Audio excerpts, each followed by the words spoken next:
Good evening, everyone. Thank you for joining us this evening for the June 2025 version of Night with the Experts. My name is Dave Kraft. I'm Director of Nuclear Energy Information Service in Chicago. And each month we put on a presentation inviting a national expert on various nuclear, radiation, and safe energy issues to come and join us for about an hour and a half on Zoom. We take the opportunity to flip the usual webinar on its head, though. We will certainly give our guest speaker an opportunity to talk about a topic, but the bulk of the evening is for you, the participants, to come and engage in question and answer and maybe dialogue as well with each other and with our guest speaker. I'm going to do a little self-promotion here tonight and let you all in on a surprise. It surprised me when we found out, but this evening is the 5th anniversary of this program. We've been doing this for 5 years as of tonight, and we have produced 56 different episodes of this, many of which are on YouTube. The rest will be on YouTube shortly. So we are glad you could join us tonight for this anniversary event, and maybe at the end sneak off a bit and get something to drink, and we'll celebrate with a toast at the very end this evening. So thanks for joining us. Now, down to business. I'm sure those of you who are here are familiar with names like 3 Mile Island and Chernobyl and Fukushima, San Onofre, depending on where you are, maybe things like Braidwood in Illinois or Indian Point in New York. These are familiar names of the nuclear age.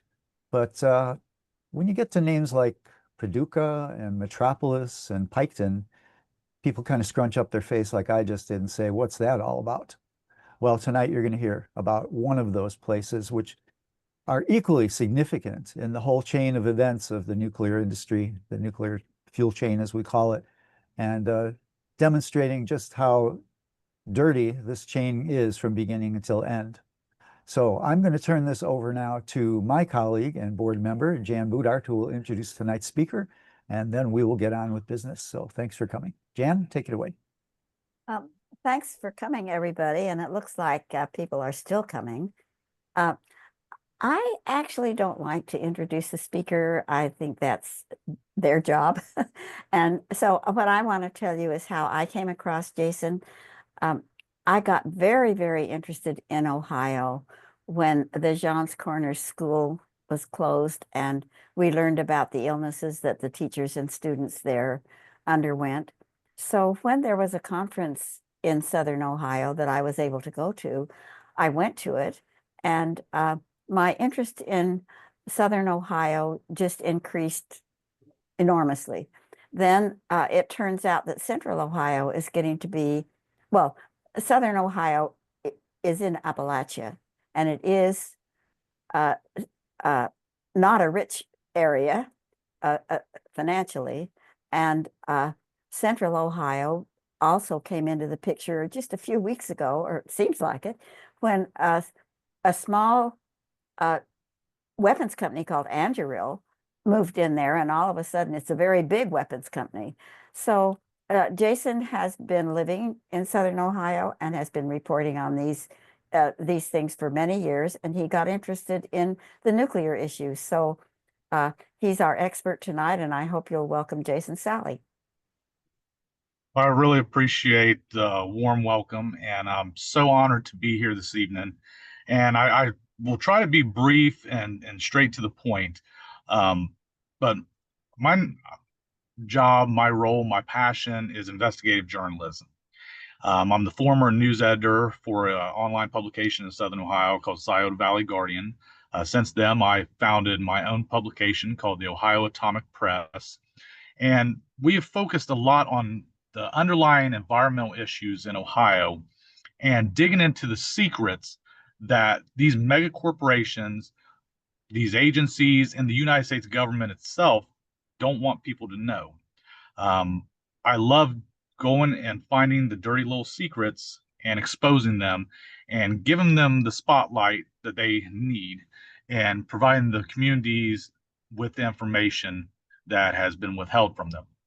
And that's kind of where we are this evening with the topic of midnight rockets. Now, this is a term that probably nobody has heard of outside of Pike County, Ohio, or those who have investigated and studied and tried to figure out midnight rockets over the years. Excuse me. Some of those integral people that's involved previously with learning and trying to figure out what this is, midnight rockets, are with us this evening. I'll give them a couple shout outs here later on. But midnight rocket is a term that for a long time was almost like folklore in the Pike County area. What they were intentional radioactive emissions, gaseous emissions from one of the largest uranium enrichment plants on the face of the earth. These were deliberate, orchestrated, and regular emissions. So my talk tonight is really about how the United States government basically nuked Southern Ohio and never told anyone about it. Regular gaseous radioactive emissions from the Portsmouth Gaseous Diffusion Plant in Pike County. Now, let's go ahead and go to the second slide real quick.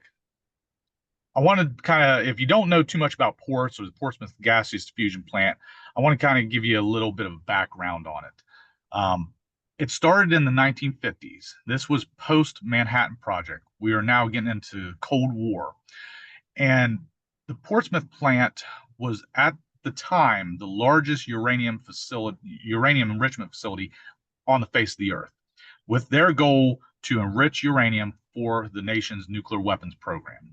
Eventually, they started producing low enriched uranium for nuclear reactors, but for the majority of the plant's life, it focused on nuclear weapons.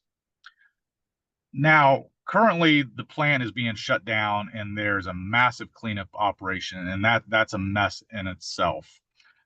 But over the years, there has been documented after documented radioactive releases from the plant, from accidents such as 1978 spill, where 20,000 pounds of uranium hexafluoride ruptured from a cylinder and vented out into the community, into the air, into the surrounding area. But there was also these midnight rockets, the intentional radioactive emissions from the plant that was part of their everyday general operation. Let's go to slide 3, if we could. Gaseous effluents, emissions from the plant. This diagram gives us a kind of good idea of the different pathways of exposure when dealing with these radioactive aerosol emissions from the Portsmouth facility. We know these emissions travel. We know they blanket farmland, streams, creeks around the area. The aerosol emissions is one of the big puzzle pieces on why Pike County has the highest cancer rate in the state. It's not the only pathway that these radioactive isotopes are making it into the community, but it is a very serious and very important one. And it all centers around the plant's venting system, a very intricate venting system that was responsible for 95% of radioactive emissions, aerosol emissions from the plant. Go ahead and go to the next slide. Now, for years, these radioactive emissions had been going on under the cover of darkness. Really, no one outside of employees at the plant knew about it. That was until 1986, when a local newspaper, I don't know how they got wind of it, I don't know the situation, how they found this information, but they reported on radioactive venting from the plant. And in fact, when you look at the article, it says a spokesman for the Goodyear Atomic Corps, which was the contractor at the plant at the time, says company officials should know today what caused radioactive, highly toxic gas to escape from a rooftop vent. Most likely, this was uranium hexafluoride that was vented from what was known as the tall stack. Now, you'll get a chance to see this tall stack where these radioactive emissions were vented, I believe in the next slide. We can go to that. Yes. You will see on the left the cover page for a 1985 report from the Goodyear Atomic Corporation.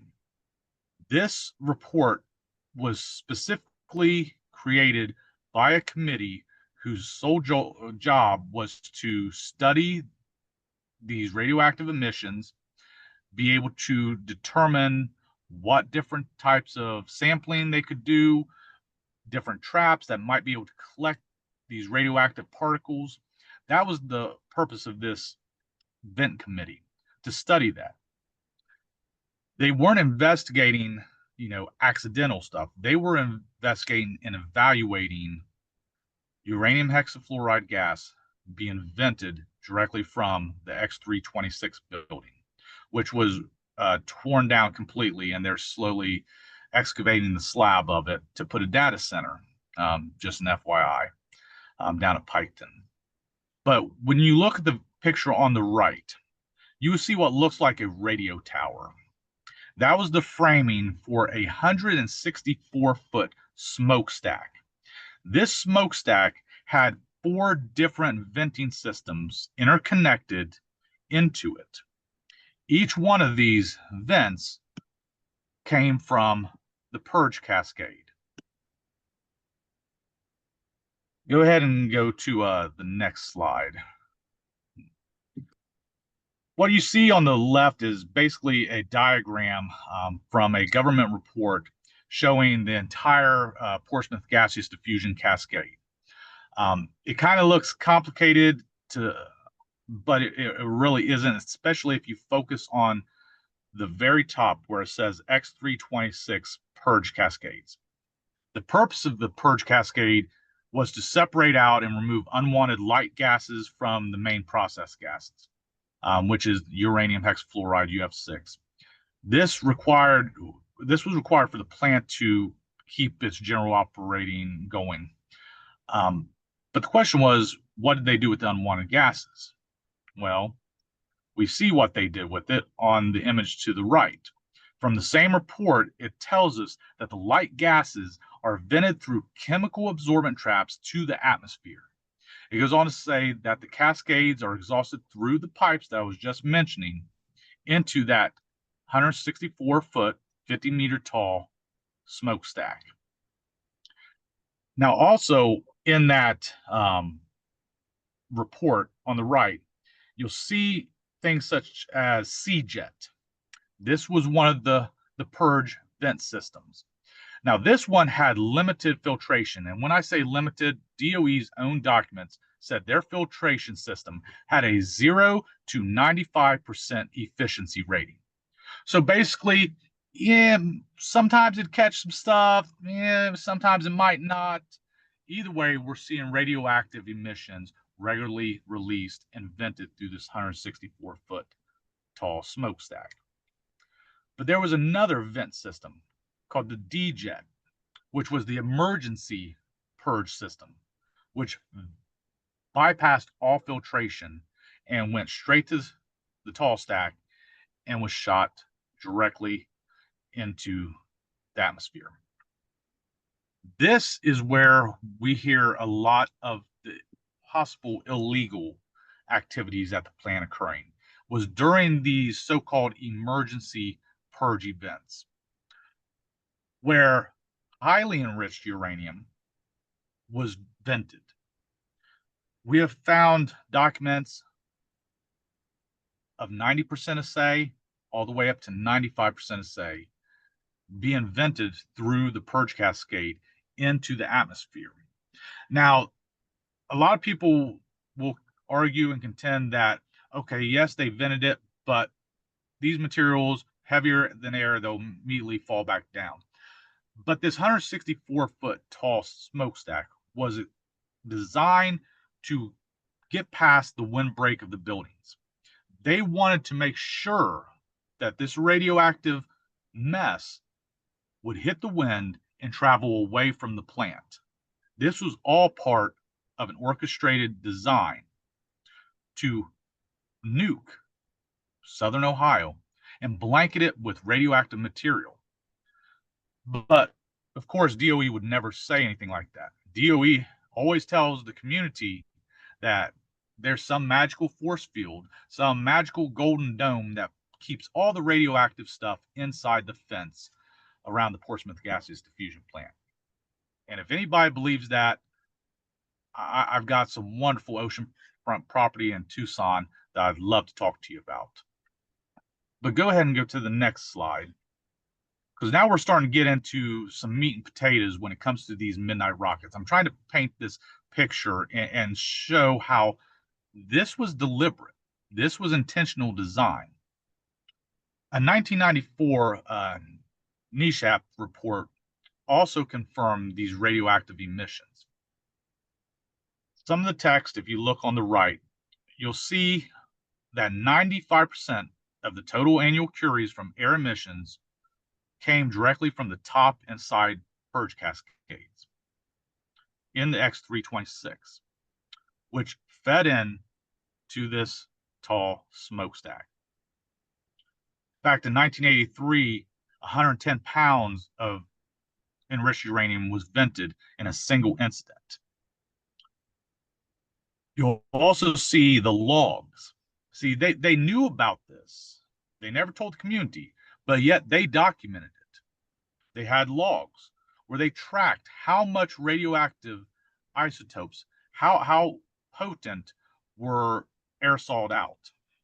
Now, these diagrams proved that this continued not just from the 80s, but all the way up through the 90s, which is also when we've seen another program start, late 90s, the megatons to megawatts program, when Russian material laced with nasty transuranics, plutonium, neptunium, americium, all these nasty things were shipped to ports, processed, and also vented. So that's why we see Pike County blanketed with things such as technetium-99. Go ahead and go to the next slide for me. On the right, you'll see another look of the X326 with the very visible tall stack right on the end of it. But on the left, you'll notice a diagram. This is from a 1996 safety report from the plant showing how UF6 gas travels from a vertical vent from the X326 building. It shows that they tracked and they understood exactly how these aerosol emissions would travel away from the plant and then be picked up by the upper winds and carried throughout the community. Now, like I said, DOE has always denied that anything has ever left the port's reserve. But there's a problem with that, and let's go ahead and go to the next slide. This is just a wind rose showing general wind speeds in Pike County over the years. Go ahead to the next one. Pike County, like I mentioned earlier, has some of the highest cancer rates in the entire nation. Has the highest cancer rate in Ohio, period. Epidemiologist Joe Mangano last year released a groundbreaking study just showing how high the cancer rates are in that region. But we look at the different pathways, and like I said, there's many when it comes to the Portsmouth Gaseous Diffusion Plant. We know the creeks and the waterways are contaminated, the ground, the soil is contaminated, but we also know that there's been these air emissions, these midnight rockets, that have also led to high cancer rates and contamination, off-site contamination throughout Pike County, but also in Scioto County. Go ahead and go to the next slide. In 2023, there was a study done. It's still ongoing, a community health study, trying to show exactly the extent of this offsite contamination. On one side, you'll see where they found plutonium. DOE likes to argue that's just weapons fallout testing because it's barely above background. But on the left, you see technetium-99. This came directly from the Portsmouth Gaseous Diffusion Plant, not weapons testing, and it's very heavily distributed throughout the area, all the way down into Scioto County, places like Lucasville, Otway, areas where the wind carried these radioactive emissions.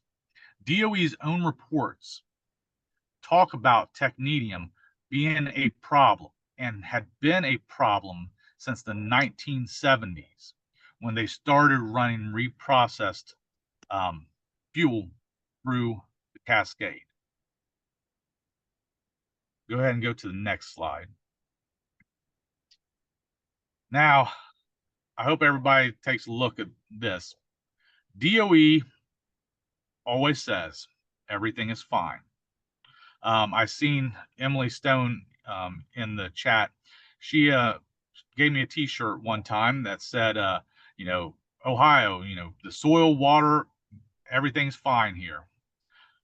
So do you believe DOE when they say that any radioactive emission that did come from the plant never left the Ports Reserve and never made it to the community?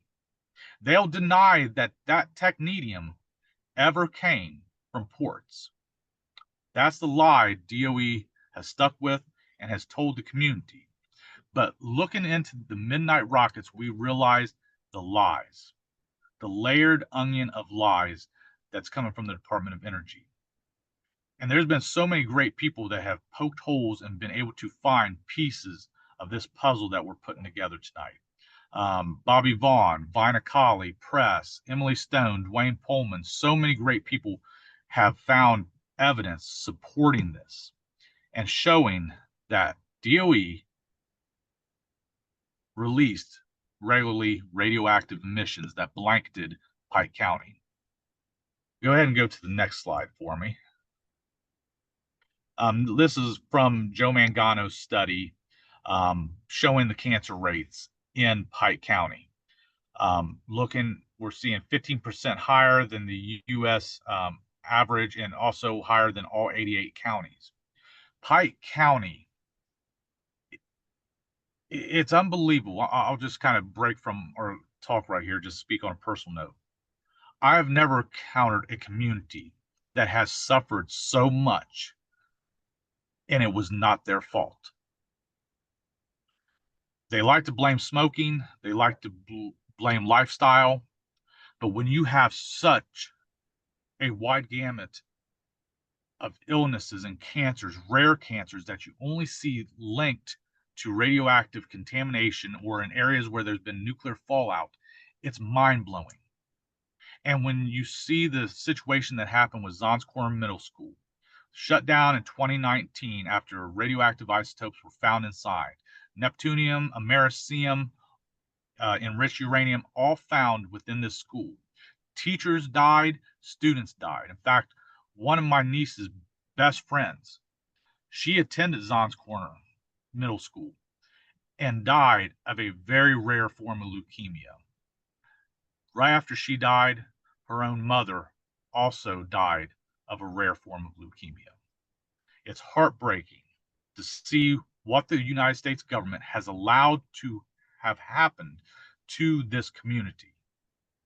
Let's go ahead and go to the next slide. Over the years, residents have reported yellow snow in wintertime or metallic looking dust in the air.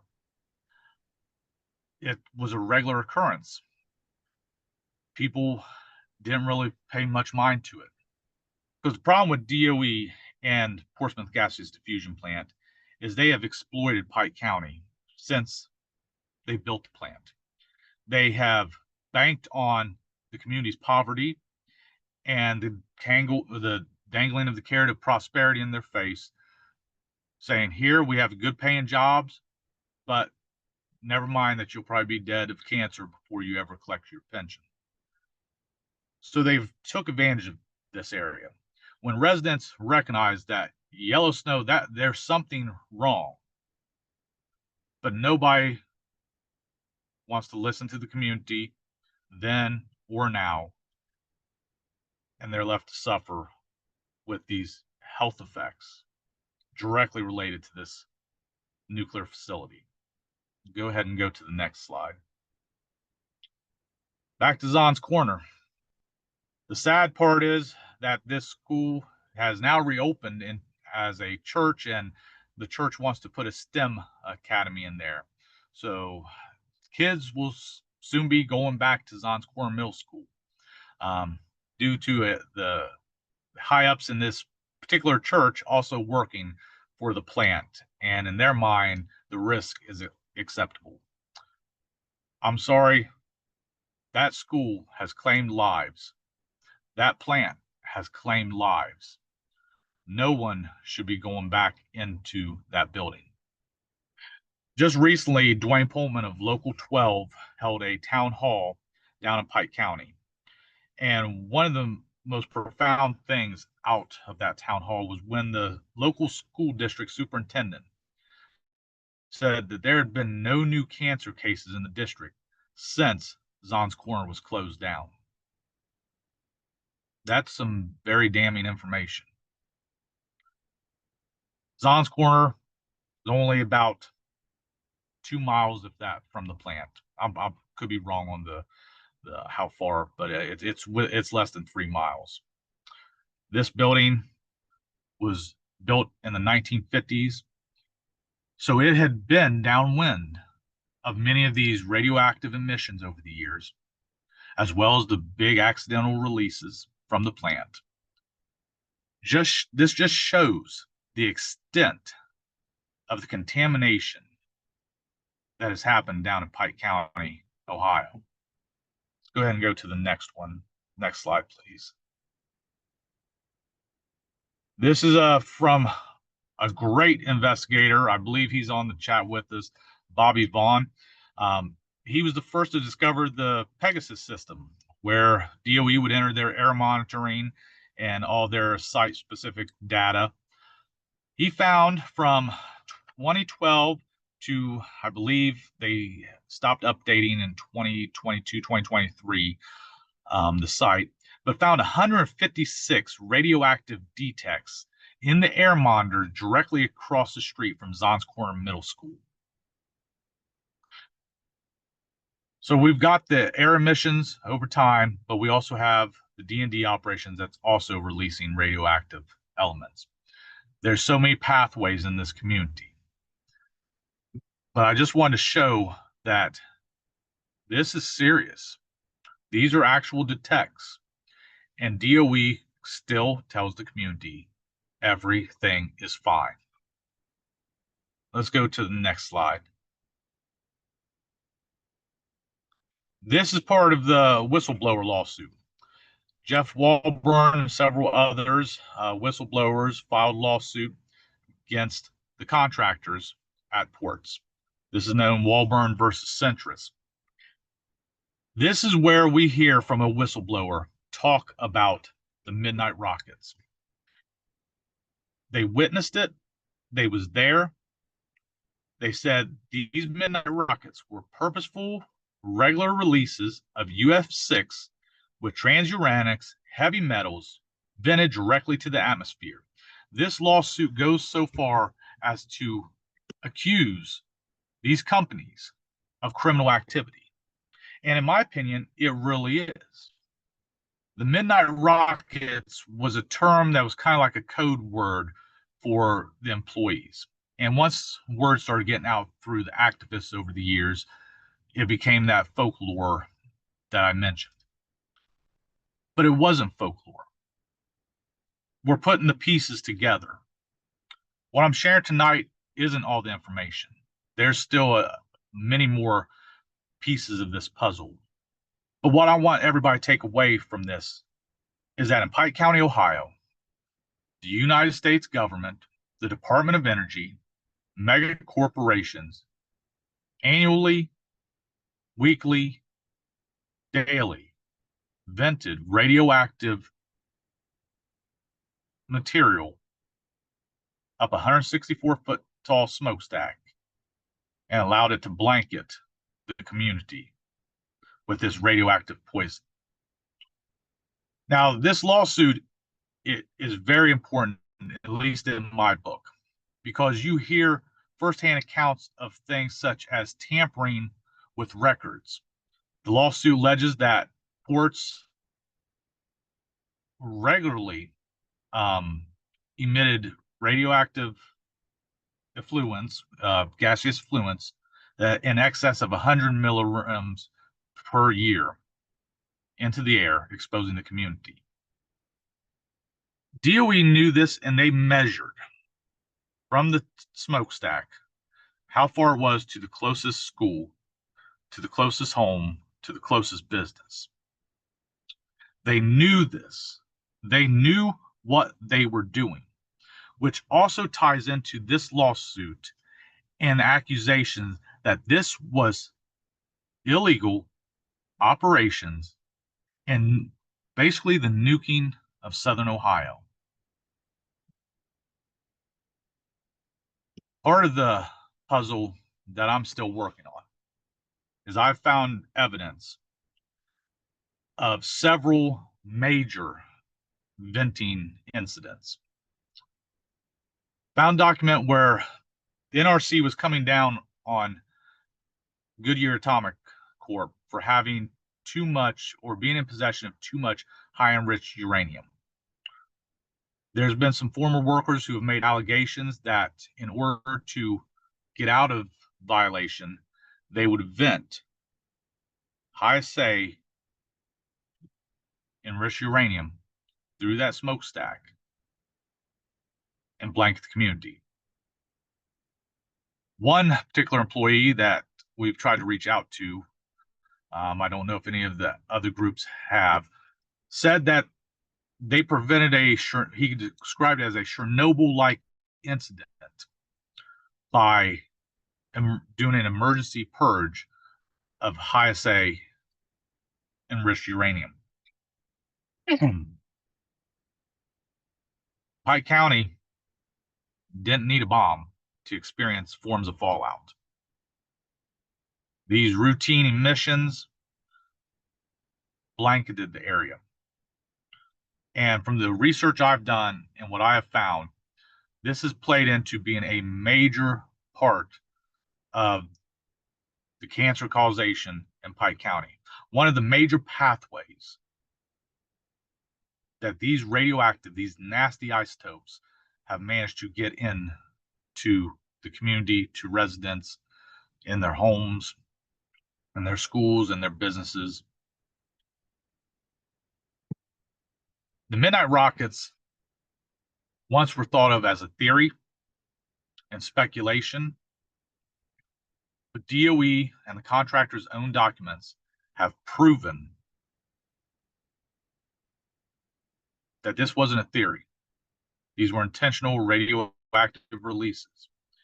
And in DOE's eyes, they believed that everything was being collected, or at least they told everybody that these traps, these absorbers, were collecting all the nasty stuff. But when their own documents say 0 to 95% efficiency, I don't like those odds. I would never take my vehicle to a mechanic that told me they had a 0 to 95% chance of fixing my vehicle. I wouldn't get into a plane with a pilot who says they're 0 to 95% confident in their ability to fly. I'm not going to trust 0 to 95% efficiency when it comes to stopping dangerous radioactive elements from being released into the community. Let's go ahead and go to the next slide. The 85 report that I showed in the beginning showed how the system worked. Ongoing in the 90s, we see that the radioactive release continued. We know that high enriched uranium, HEU, was also vented. This smokestack was so contaminated that if you look on satellite prior to them demolishing the X326 building, it was roped off. It was treated as high level waste, but eventually was cut down, left there, and then I believe shipped to the on-site dump. Go ahead and go to the last slide, I believe. I think this is the last one. This is my way of showing folks how they can get a hold of me if they want more information or they'd like to learn more about some of the things I'm working on, the investigations. But Midnight Rockets, to me, is very important because this was a blatant government cover-up. They will not admit to it now. When you bring up radioactive emissions, they will still deny it. But we know from work I've done, the work that so many others have done, we're now getting a clearer picture that they blanketed Southern Ohio with nuclear fallout, technetium, neptunium, americium, plutonium.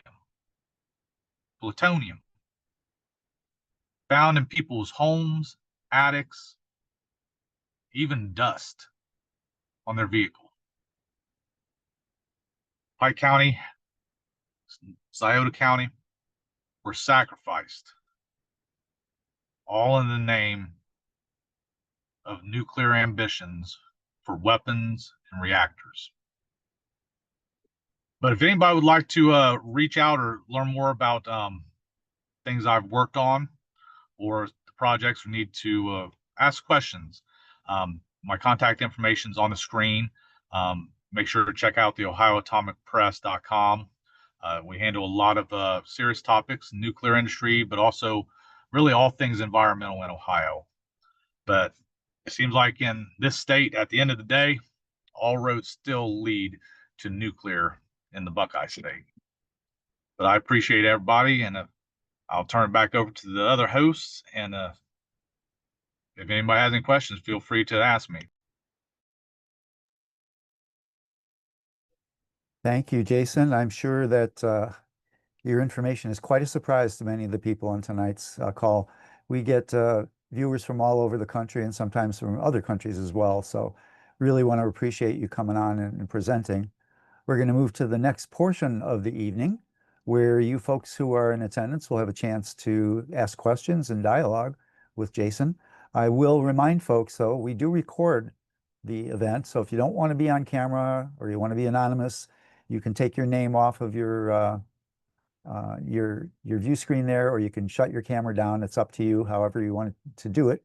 I will make a few adjustments here and then we'll get started. So Jan, I'm going to turn it over to you so that you can give instructions for the next portion of tonight's event. Thank you very much, Jason. And it's very nice to have all of you people here. We're seeing some familiar faces and some new faces. So the question and answer period is very simple. You may put your question, or you may raise your hand. That's the way I will see you quickly. Kristen has already raised her hand, but not formally, and she raised it a long time ago, and I'm going to call on her first. But I do want to let you know that you have, in the first round, you have a question and a follow-up.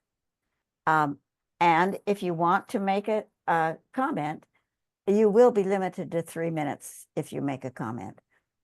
I think that's about all the ground rules we have.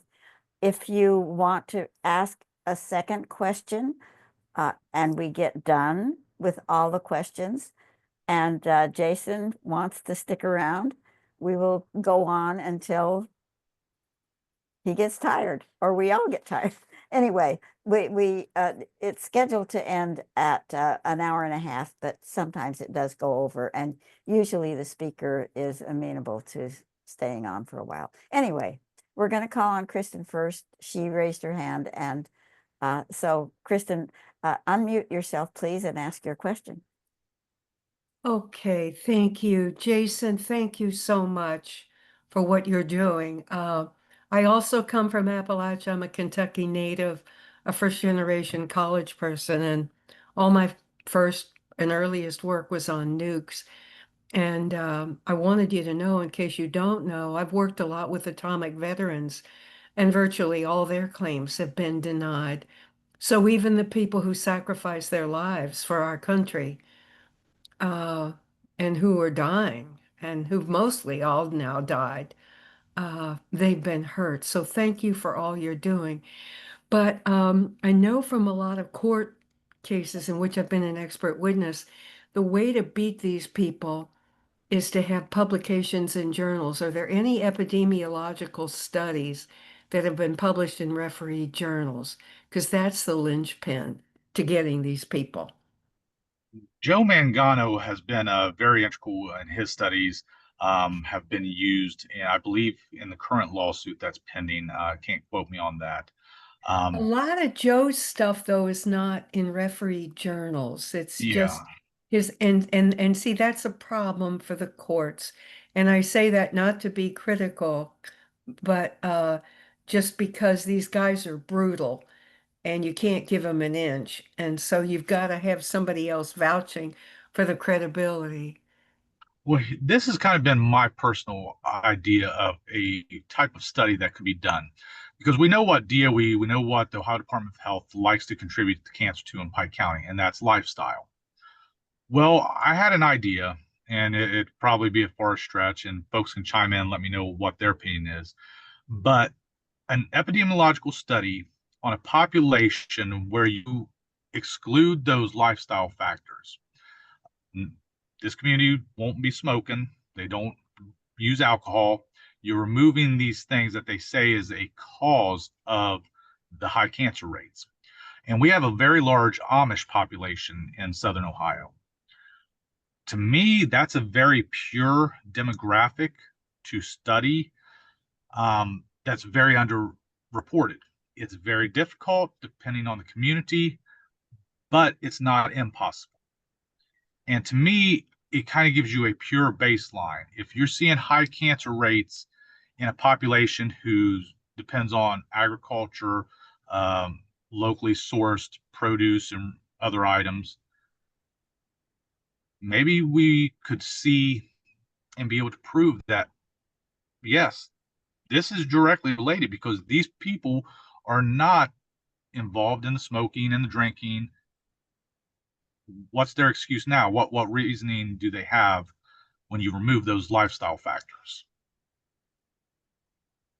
We're born with 300 to 400 toxic chemicals, so it's hard. The stuff gets buried in the statistical noise, and that's some of the statistical noise, the 300 or 400, that the same corrupt corporations have exposed us all to. So that's the problem.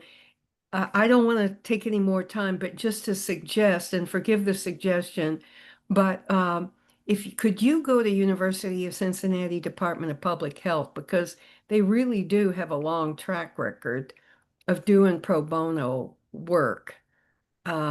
University of Cincinnati, if you could get somebody in public health to take that on, particularly if a student would do it for a doctoral thesis, because they might do it if it didn't have to be funded, and that would be great. But good luck to you, and thank you for what you're doing. Thank you, thank you. Thank you, Kristen. And now our stack is the person at a call to actions, and you can give us your name when you get called on. Then we'll have Connie and Mark. So go ahead, young man. Oh, why, thank you. Please excuse my sunburn. I work outside. Anyways, my question is, well, first of all, I want to thank Oh, Jason. is there any chance we could have your name? Yeah, Bobby Vaughn Jr.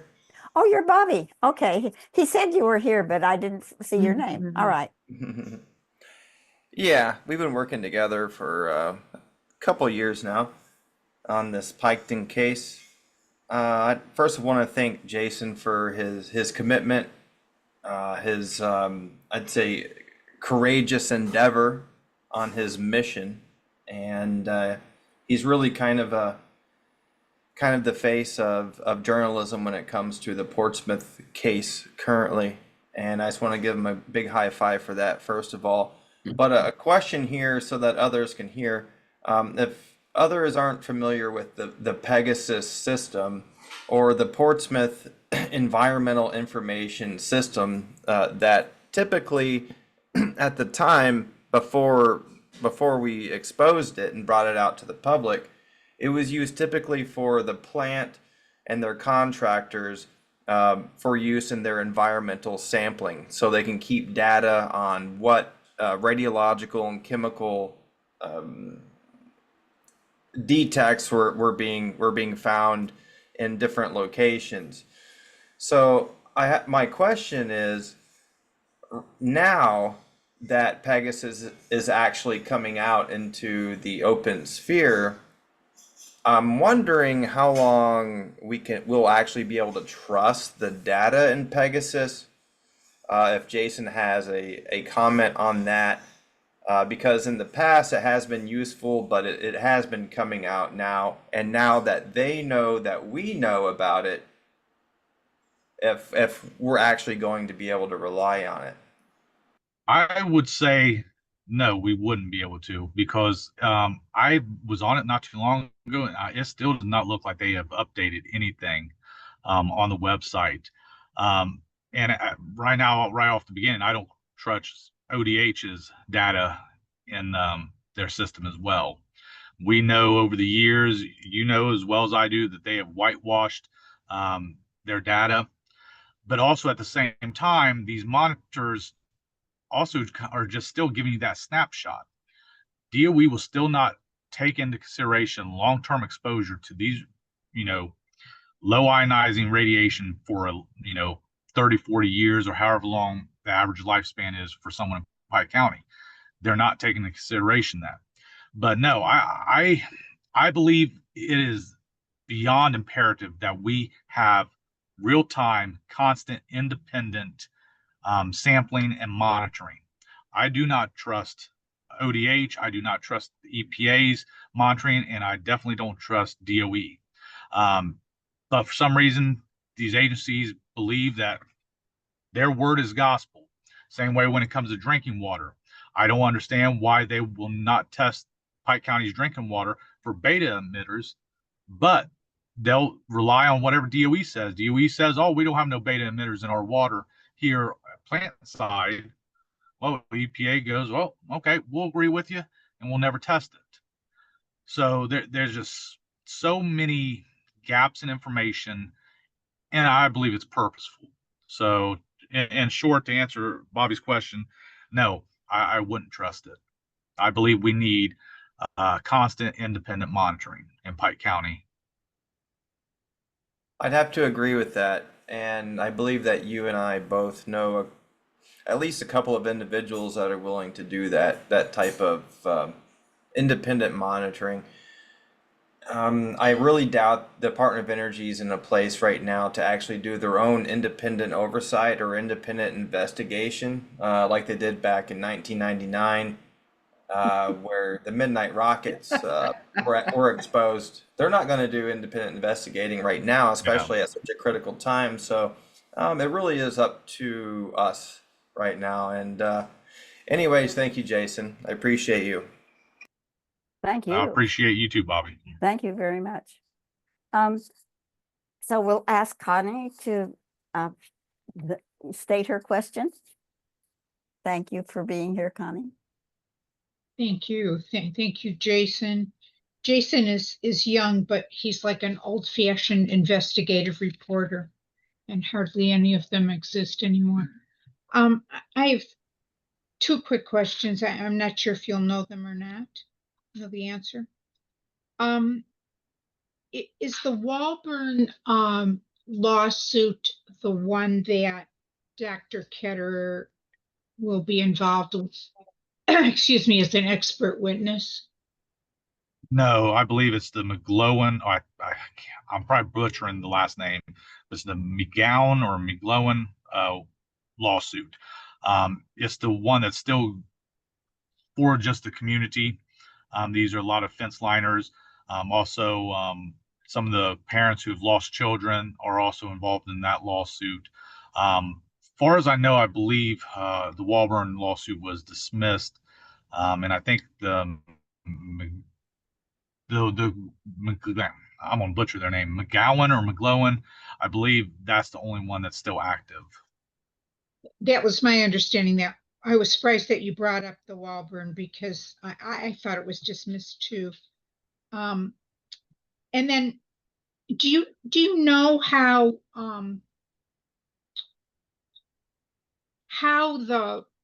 the current lawsuit, however you pronounce it, how that I believe that that's also a lawsuit against Centrus, but there have been so many operators over the years at Portsmouth. How do you know how they handle, or does anybody on this Zoom call know how Centrus might be able to wiggle out of liability or Well, claim they have to but some of these, like Goodyear Atomic, doesn't even exist anymore, right? yeah, that's correct.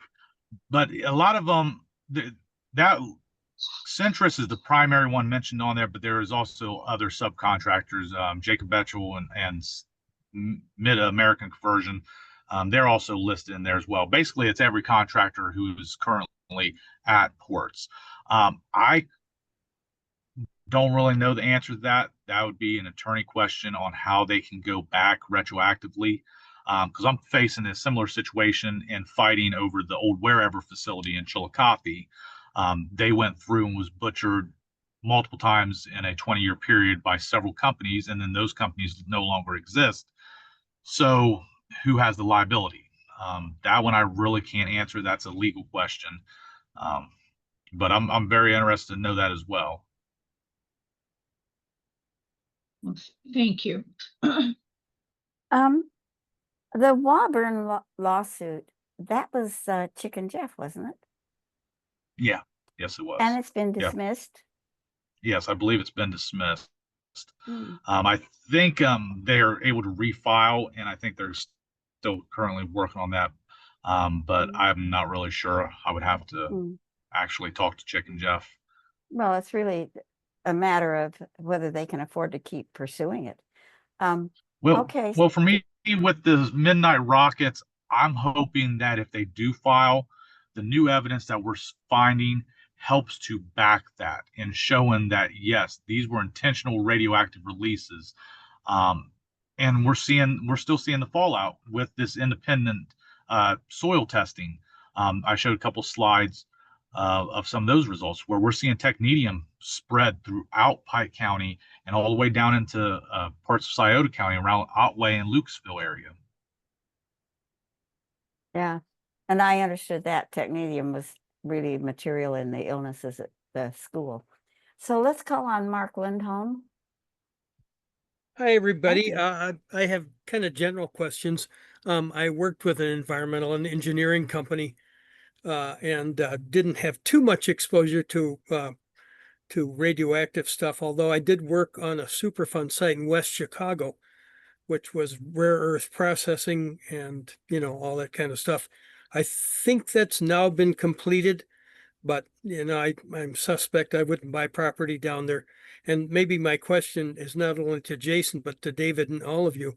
I suspect this is the tip of the iceberg. And we wonder how widespread stuff is. I did work on a Superfund site, a Sherman-Williams plant in Coffeyville, Kansas, and they had a buried pile that was called the barium pile. And I wondered why anybody would put barium into paint. But anyway, as I say, this is sort of the tip of an iceberg.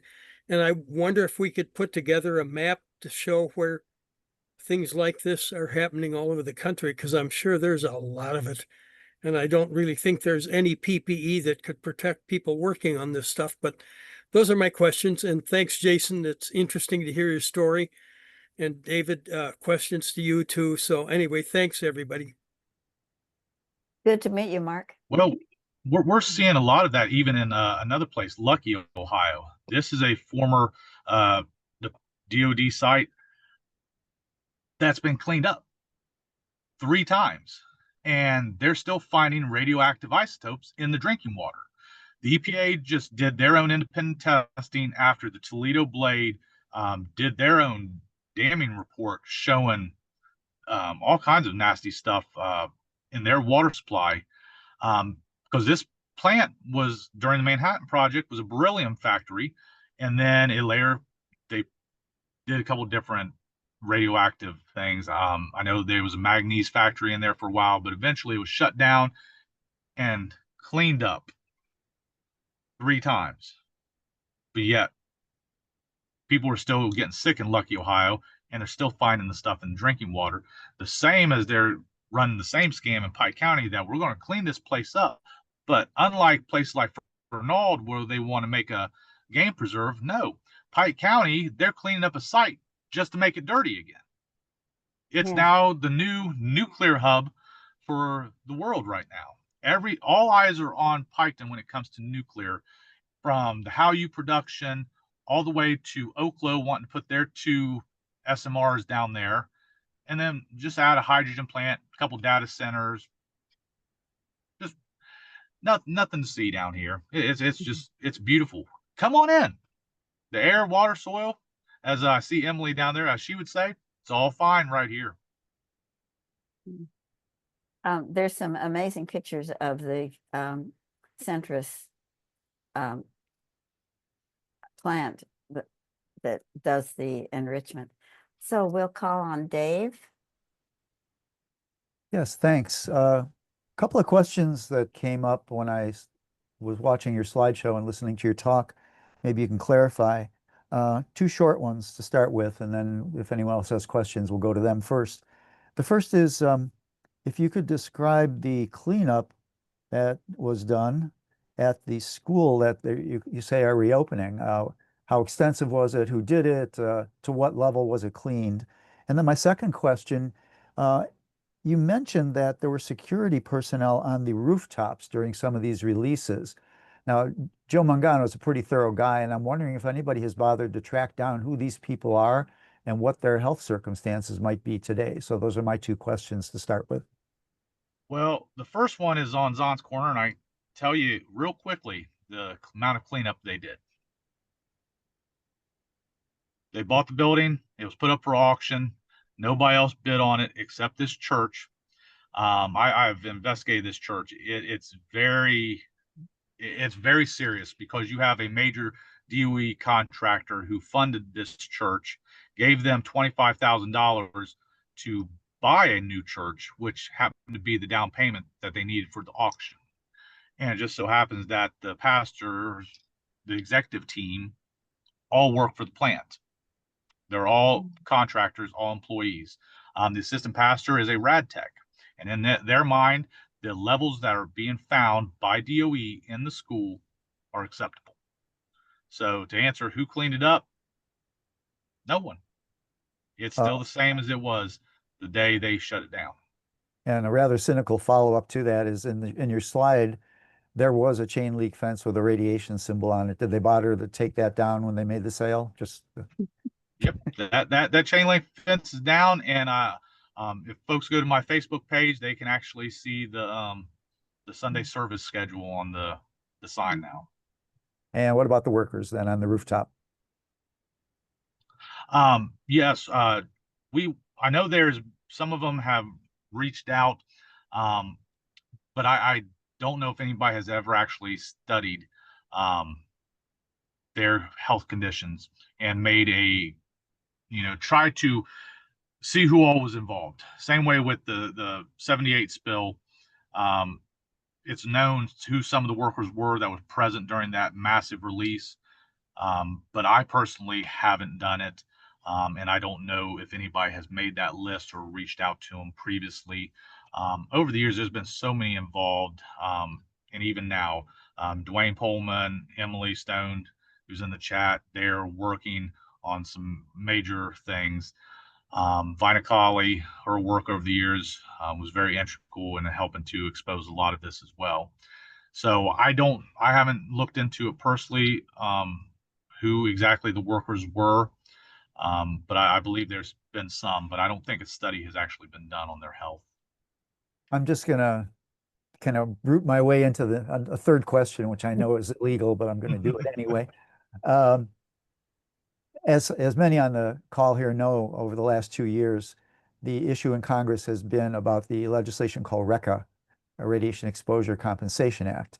So my question is, again, it ties into the one we just said here, is are there other individuals in the Piketon area who have either tried to make claims, want to make claims, and what sort of alliances can be made, for example, between those communities and the communities in St. Louis, who are also fighting radioactive contamination from the Manhattan Project in their neighborhoods? I know a lot of the local groups have been corresponding with the folks in St. Louis. There is kind of a cohesive movement right now, really focusing, though, currently on the cancer victims. We put forth a petition, myself, several other people, Emily Stone, Don't Dump on Us, Gina Doyle, Vina Colley, we all put in for this petition to try to bring RECA to Pike and Scioto counties. We managed to get the counties mentioned on the floor of the Senate, but the problem is there's so many claims, and there's already been, just for the workers alone, a little over $1.5 billion that have already been shelled out to the workers over the years. So they know it's a huge liability. There's a lot of money involved, but the reality is I don't think we'll ever see RECA come to Pike and Scioto County as long as they are pushing for this new nuclear hub, because the government would have to admit that they poisoned the community and that this poison is still here, which would, of course, these businesses, most of them would tuck tail and run and pull their money. So that's kind of the catch-22 that Pike County finds itself in. There's massive amount of claims for RECA, but they won't add us. They didn't want to add us in the first round. They only wanted to mention us, and then they didn't try to add us later on. Okay, thanks, Thank you. Jason. Oh, Stephanie, let's hear your question. When you say they didn't want to add you, who's they? When I say they, we're talking like Josh Hawley, those that was backing okay. the RECA, most of the legislators, because this plant caused a lot of sickness, a lot of illnesses for generations. And there's so many that have been affected negatively by this, that they know the amount of money that they've already put out for the workers alone, triple that for the rest of the community. It's just the employees that have gotten money back for the damage done. Yes, not the residents outside the plant. Okay. No, that's why some have tried the lawsuit route. There was one successful lawsuit that all the records have basically been sealed. 300 million did go out in one lawsuit to some of the members of the community. We don't know who. Everything around this has been sealed. But the amount of damage that's been done, there's people that their homes have been tested. Chick Lawson down in Lukesville, Dwayne Pullman, Dr. Ketterer were very integral in showing that his home in his attic in the dust was radioactive. They dressed in full chem suits to take these samples. So that's, if it's in one house, it's in every house. If it's in one school, it's going to be in the school just a mile down the road. It's so heavily blanketed in Pike County that I don't see us ever being added to RECA, just because we're talking tens of billions of dollars that would have to be paid out. Where was that stack after it was demolished? Where was it buried? And you said it was removed and taken somewhere. I believe it was buried at the on-site waste disposal facility. Oh. Haven't found any haven't found any documentation of that. We've had some workers that was there, that was present when they cut it down, share information, but almost it was more than likely was sent to the on-site dump. Okay, I hope there's signage around it. Well, this is a very large ongoing on-site facility. That's also part of the continued contamination pathway. We have communities, homes, roads just on the other side of this. Like I said, the DOE has always said they believe there's this imaginary force field that just keeps all of the contaminants right there on the property, that it will never migrate. But even though there's one road where the majority of the people on this one road in Pike County have a form of cancer, this road is on the other side of a hill. On the other side of that hill is the on-site dump. It's a geological bowl. So every time there's rain runoff, every time there is any leaching, it's going down this hill into this valley where this road is, where kids play still in the creeks. I drove down it the other day and found kids' bikes in this creek, and I know very well what's in that. And this is what the community has dealt with, because they know they can't move. Some may be able to find a way to move away, but the majority of the people born, raised, this is their home. And they're stuck in this contaminated mess caused by the United States government and these corporations that are just hungry for this nuclear money. It's criminal. Also, I want to mention, we also have to remember when we talk about Centrus is just USEC, United States Energy Corporation, reimagined. That's the problem with a lot of these nuclear companies. Is it's kind of like if somebody steals your car, they'll go and take it and cut it down and paint it or make it look different, but in reality it's the same car. Well, that's what they do down at Piketon, is they recycle these companies. They fall apart, liability gets too heavy, there may be some lawsuits. All right, we'll file bankruptcy, we'll dissolve, but then we'll rise like a phoenix from the ashes. And that's what we see over and over again. Same way with this new cleanup company called the Southern Ohio Cleanup Company, LLC, which is basically a newly made up company from pieces of Admentum, pieces of Atkins Realis, pieces of BWXT, and they just make this new company and say, oh, yeah, we're brand new, we're new kids on the block, and we're going to do it right. But don't pay attention to our past mistakes like at Hanford or Oak Ridge. Well, don't worry about that.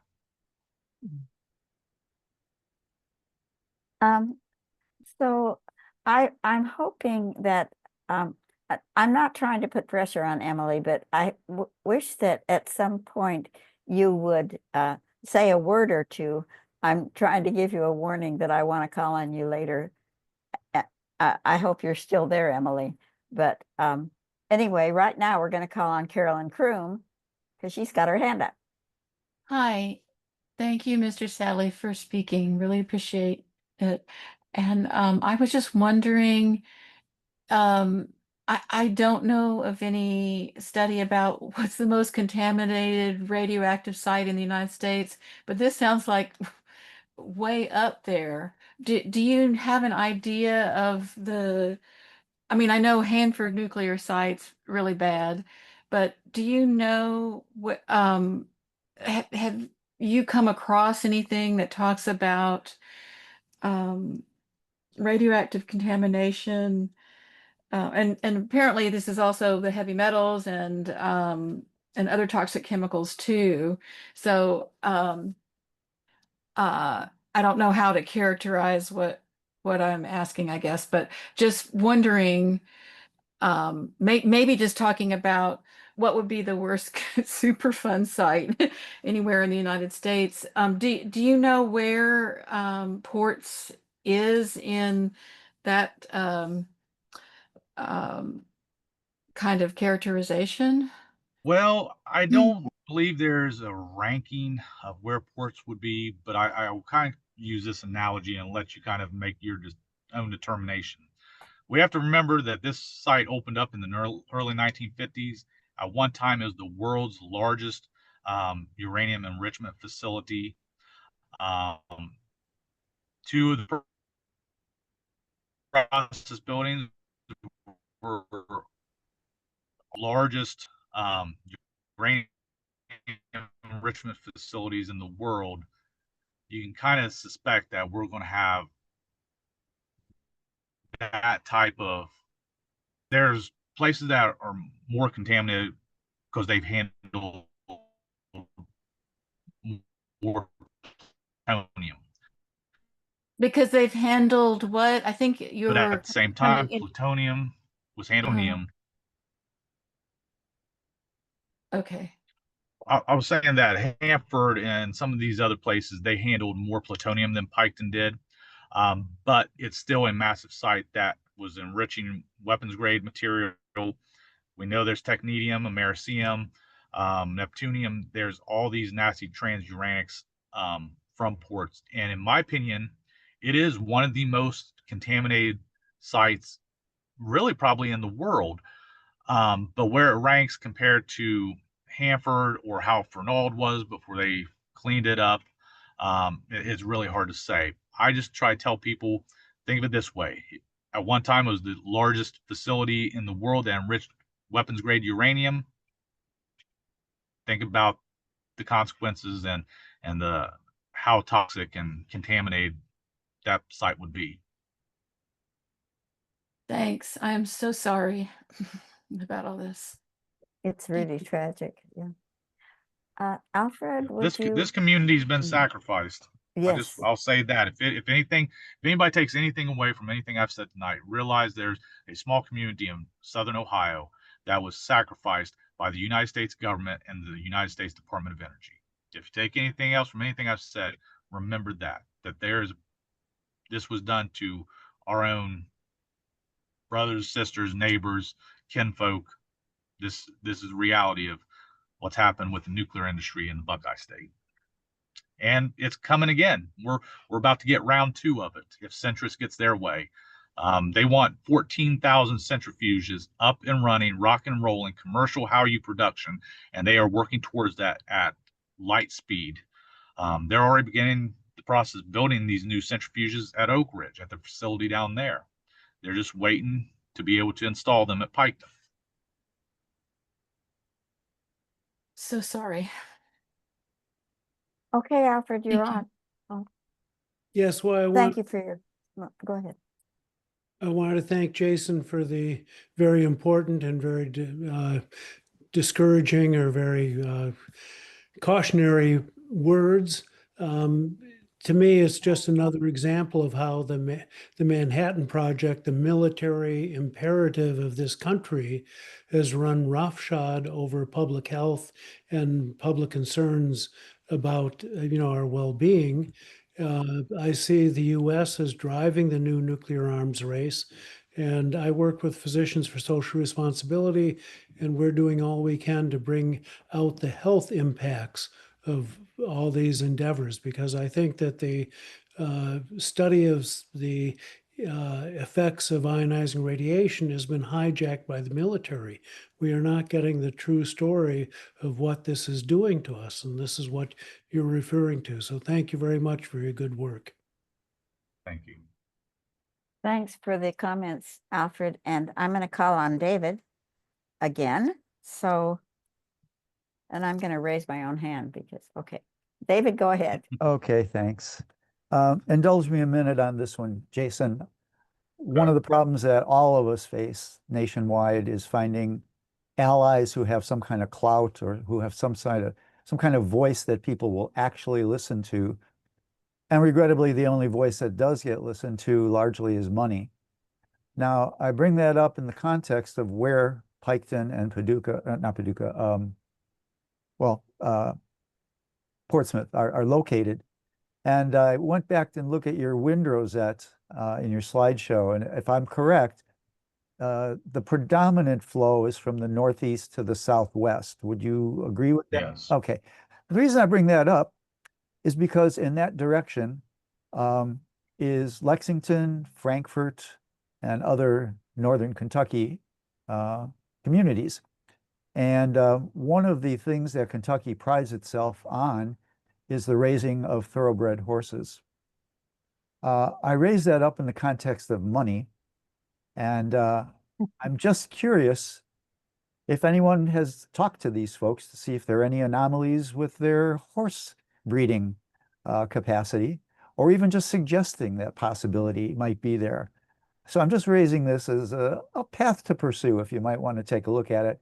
These guys, I'm aware of that community, and it's very, very insular, and they don't like to have their money messed with. So anyway, just to leave it out there. That is definitely something to check into. I had never even thought about that.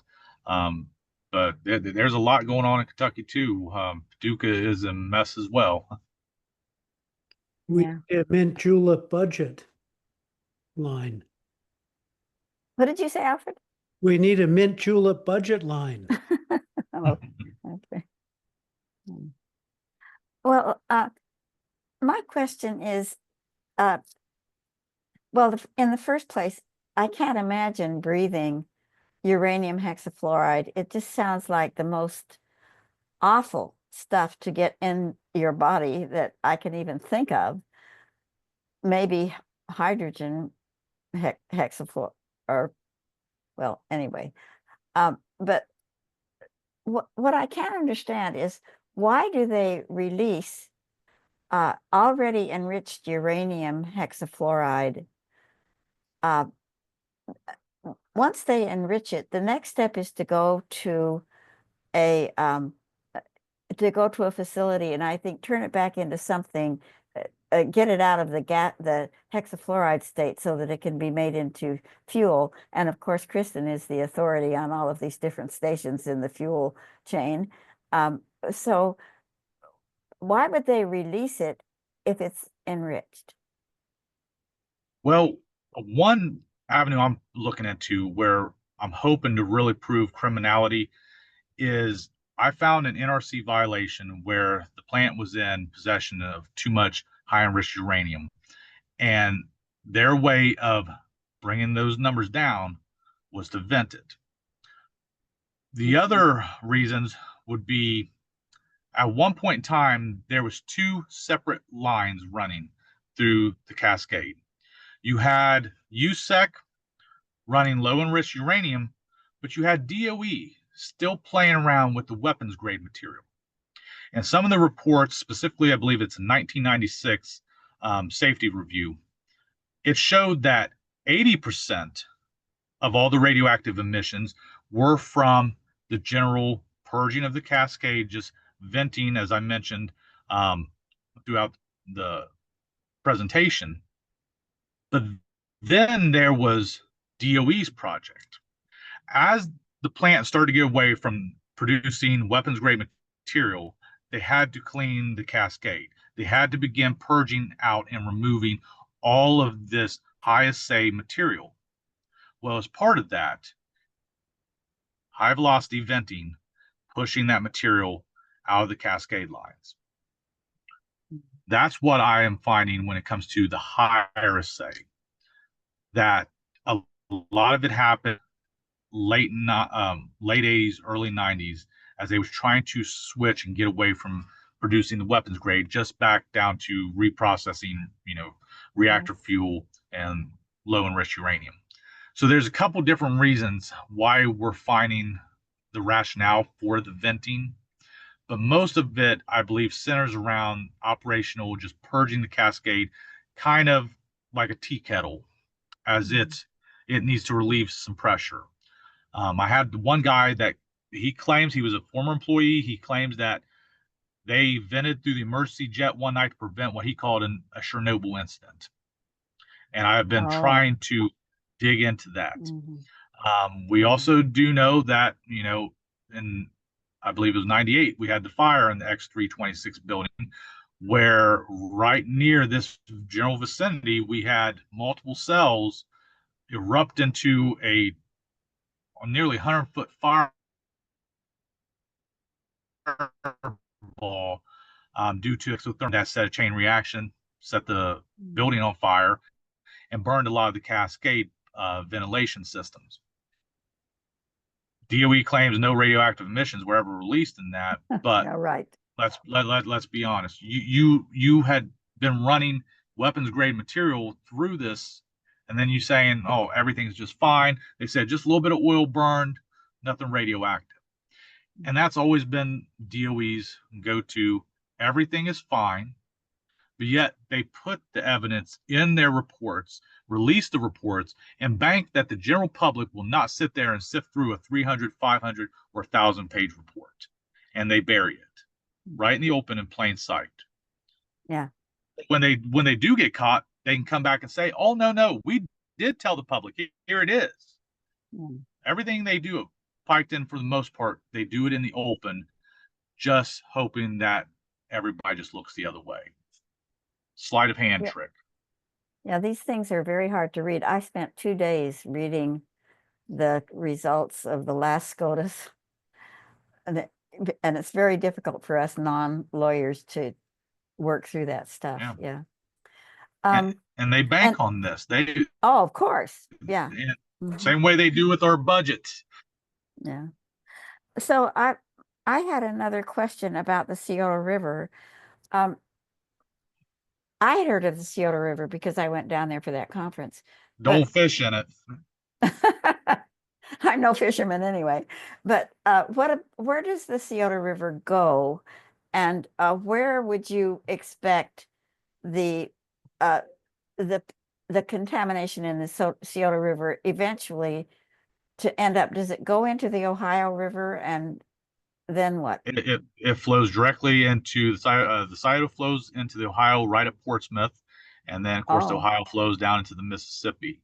So you're collecting all this contamination all along the way, because you don't just have ports along the Scioto River that's contaminating. It's providing the radioactive isotopes, but the chemicals, the heavy metals, the PFAS that are in the Scioto River, that's coming all the way from Columbus and all these places all along the way, places like DuPont, places like our paper plant here in Chillicothe.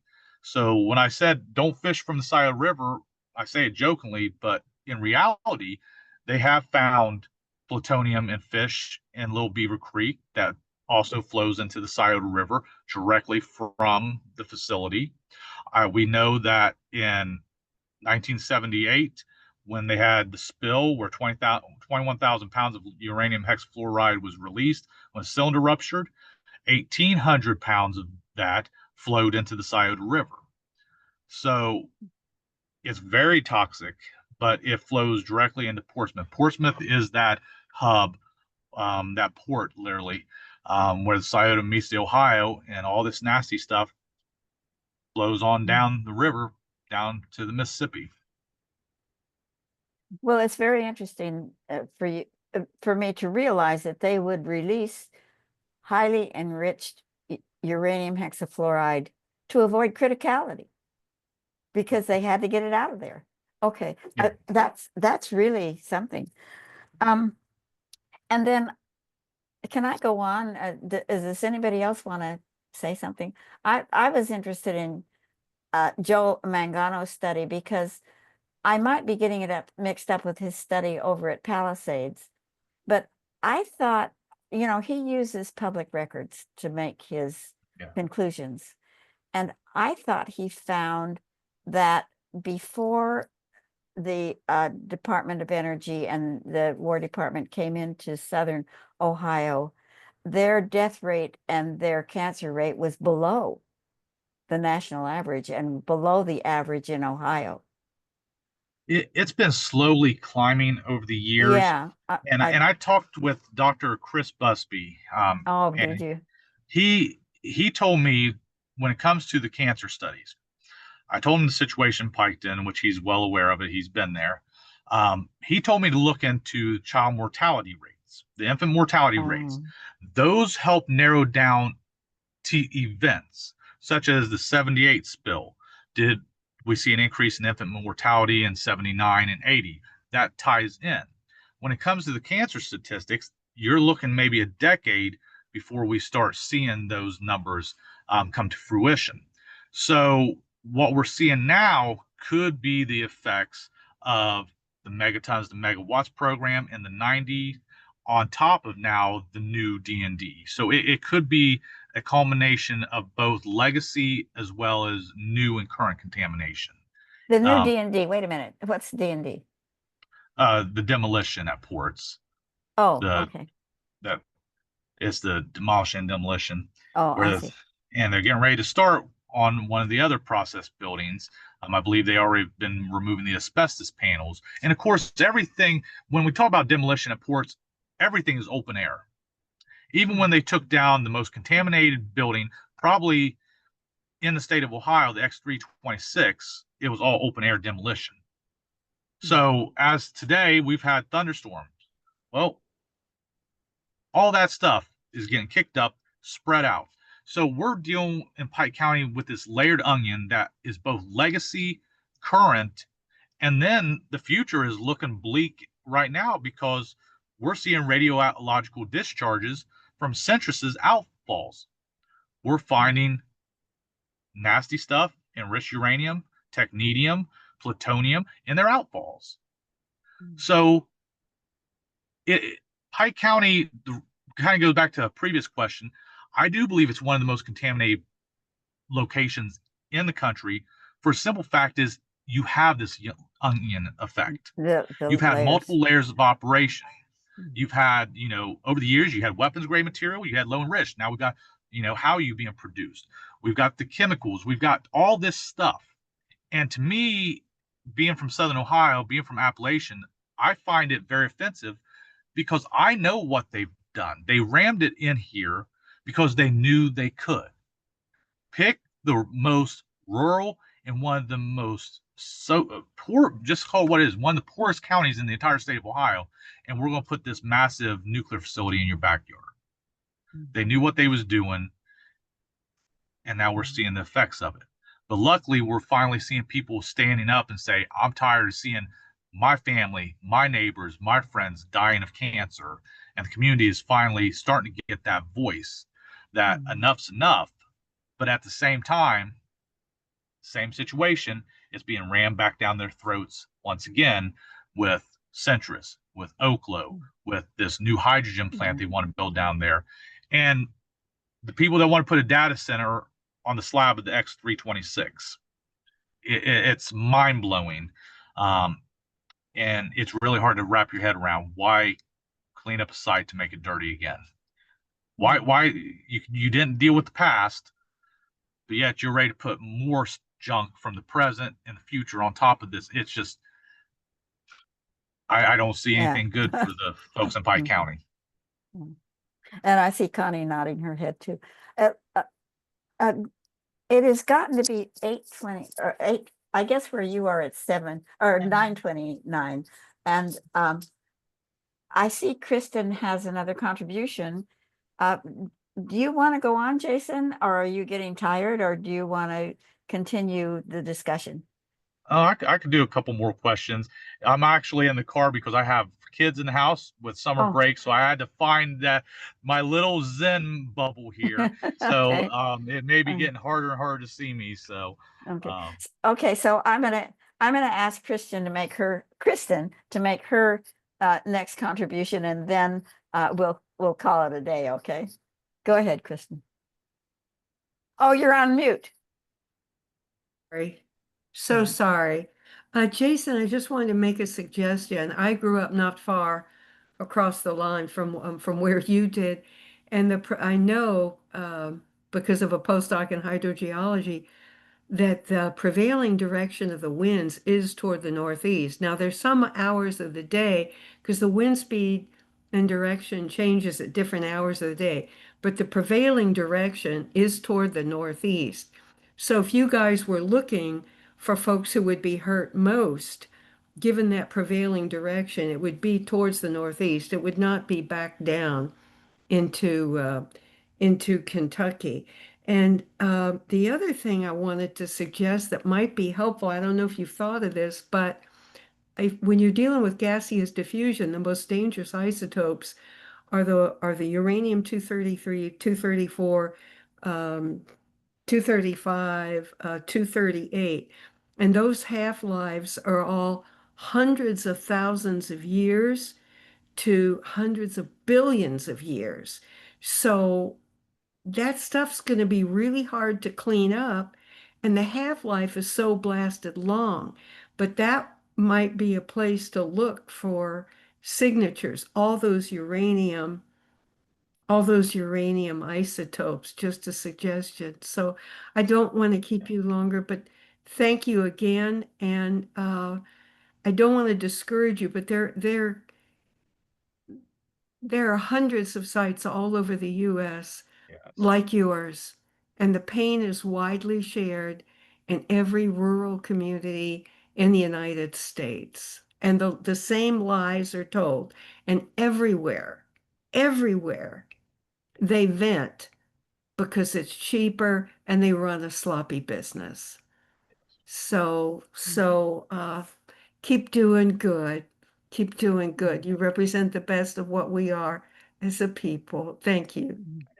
Thank you, Kristen. And we had Emily Strasser on here talking about Oak Ridge with, you know, a similar story. So let's see. Oh, I threatened Emily that I wanted her to say something, but it doesn't look like, I'm not sure she's here or that she wants to say anything. Maybe not. She's been mentioned. She's been mentioned so much. I thought maybe we ought to have a little. Maybe we ought to hear from her.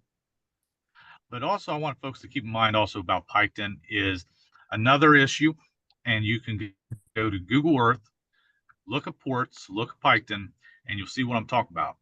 The thousands, when I say thousands, I'm talking tens of thousands of depleted uranium cylinders that are still sitting on the slabs out there leaking, rusting, rupturing, and releasing this material into the groundwater, and also into the air, basically wherever it wants to travel. Some of the highest gamma radiation readings comes from these cylinder yards. It's very dangerous there. But yet we've got tens of thousands of them just sitting, rusting away.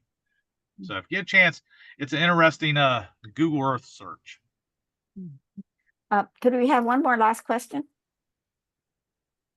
Because Stephen's got his hand up.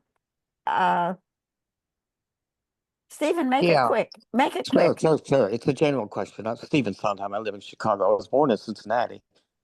Went to Miami of Ohio. The question is how necessary is it to the industry to be doing this? And aside from that, could they get the same necessary effect in another way? That's not so bad, but how necessary is it at all? What do you mean by it?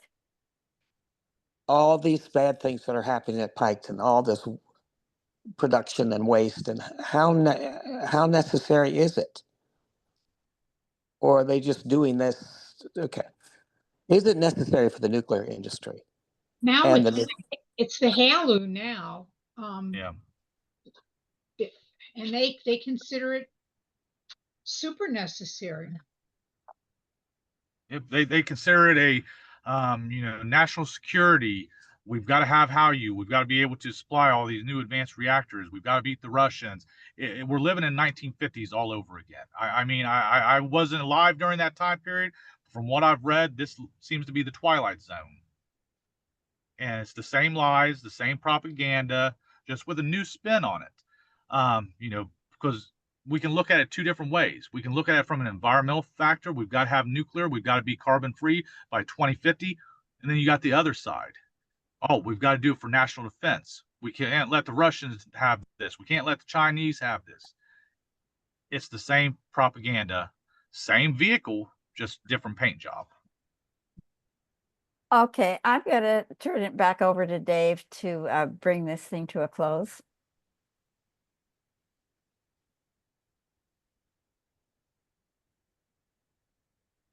All right, then I guess I will have to do that. Jason, thank you very much for being with us tonight. It's a sad story. It's a struggle. I hope if nothing else you got out of tonight is you got 25 folks who are on your side, and all of us are available to, we have to have each other's back in this day and age. I guess I would have to acknowledge that at the present time, Ohio is giving Illinois a run for its money in terms of corrupt legislatures and regarding nuclear issues. Not that that's anything to be proud of, but I guess that'll be an arena that we have to fight the fight in. So as I put on the screen here, I mentioned when we started this, not all of you were here. This episode tonight with Jason represents our 5th anniversary of doing this program monthly. We've held 56 programs. This one will be posted soon on YouTube. We have a very dedicated volunteer now who has been posting our Night with the Experts to our NEIS YouTube page. So this will be available to you all fairly soon. And you will also be able to get the chat tonight when that's available. So we'll send that out to the participants this evening. Again, if you like this, please support NEIS. And I'm happy to say that next month we have a very special guest. July has 5 Thursdays, so we won't meet again until the 31st of July, which is the 5th Thursday of the month. But we will have Joe Rahm, noted climate expert, as our guest. Just so happens that today is his birthday too, if I'm not mistaken.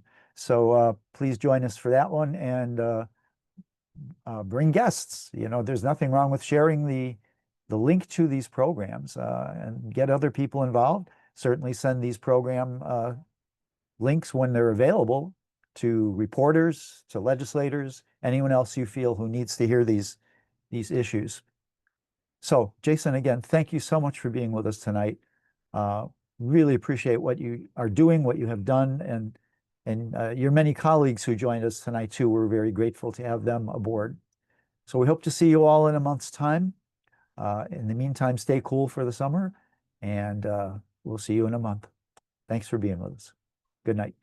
And Jason, if you would join us, stay with us for a few minutes. Thanks, everybody, for coming. Thanks, everyone. Mhm. Thank you. Thank you from New York. Thank you. Thank you.